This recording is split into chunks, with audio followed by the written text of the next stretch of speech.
You won't believe what happened when an HOA Karen decided to poison my private lake just to stop me from fishing on my own property.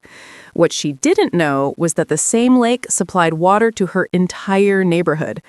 Her plan backfired so hard it turned the whole HOA against her. Before we start, tell them which country you're watching this video from. I love seeing where my viewers come from. And don't forget to like, subscribe, and hit the bell for more real-life HOA and Karen revenge stories. It all started in a quiet lakeside community that bordered a large piece of private property owned by a man named Henry. His family had owned that land for generations, a few dozen acres of peaceful countryside with a natural lake at its center. The lake was the heart of the property. Henry fished there, his grandkids swam there, and wildlife flourished along its calm edges. But just across the tree line sat an HOA neighborhood, a place obsessed with appearances, rules, and restrictions. It was the kind of place where people measured grass with rulers and complained about the color of your mailbox. And the self-proclaimed enforcer of those rules was none other than Karen, the HOA president who believed she had authority beyond her own fences. Karen hated that Henry's lake wasn't under HOA control. From her deck, she could see him occasionally sitting by the shore with his fishing rod, a peaceful figure, enjoying what he loved. But in Karen's mind, that view disrupted the harmony of the community. She claimed his activity was unsightly and might lower property values. Of course, Henry ignored her. His land wasn't part of the HOA, and his lake wasn't open to them. But that didn't stop Karen. She began harassing him, first with letters pretending to be official HOA warnings, then by calling county inspectors with false complaints. Every time, she failed, but Karen wasn't the type to give up when she thought she was in the right. Then came her worst idea yet. One morning, Henry noticed something strange near the lake. The fish were acting sluggish, the water had a faint chemical smell, and patches of grass near the shoreline were dying. It didn't make sense. The lake had always been clean and healthy. Concerned, Henry took a sample and had it tested. The results shocked him. Traces of herbicide and pesticide chemicals, the kind used for lawns, but in dangerous quantities. Someone had deliberately dumped toxic substances into his water. At first, Henry thought it might have been runoff from the HOA's landscapers. But when he checked his security camera footage, the truth made his blood boil.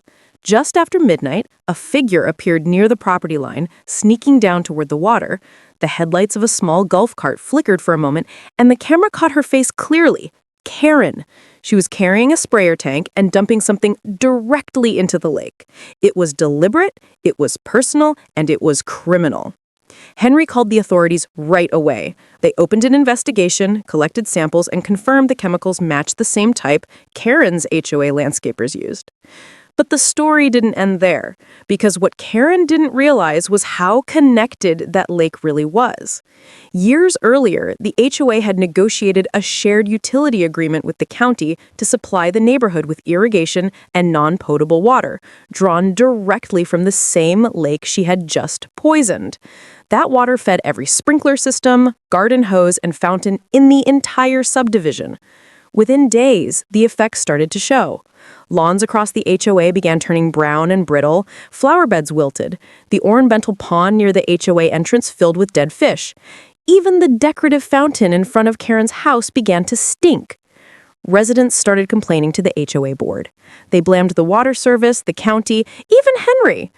But soon, the investigation results came back, and the truth hit the community like a thunderclap.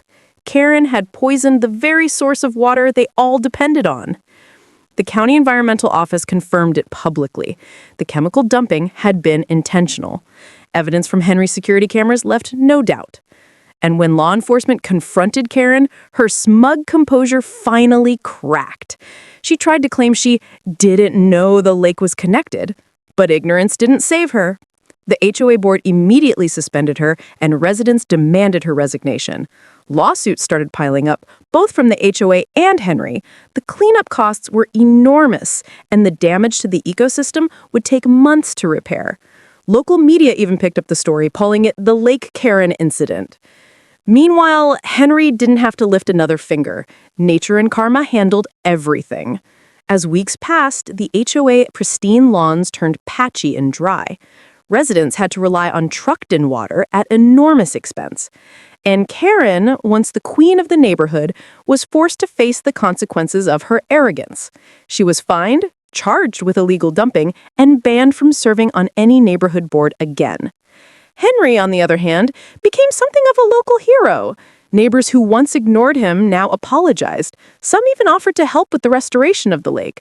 But Henry preferred peace. He focused on cleaning the water and rebuilding the ecosystem, slowly bringing life back to the surface. By summer, the fish had returned, the birds nested again, and the water sparkled like new. The HOA had learned an expensive lesson, one written not in bylaws, but in karma. Karen eventually sold her house and moved away, leaving behind a community that still joked about Lake Karen. Her old home stayed on the market for months, and every time potential buyers asked about the lake view, residents told them the story. Henry didn't need revenge in the end. The truth had done all the work. His property remained untouched, his fishing spot peaceful once more. And the best part? The county officially cut the HOA off from using his water entirely, forcing them to pay for their own supply. It was poetic justice. The same lake they took for granted had turned against them all because of one woman's petty obsession. So next time someone tries to control what isn't theirs, remember this story. Sometimes, when people poison your peace, they end up drinking from the same water they tainted.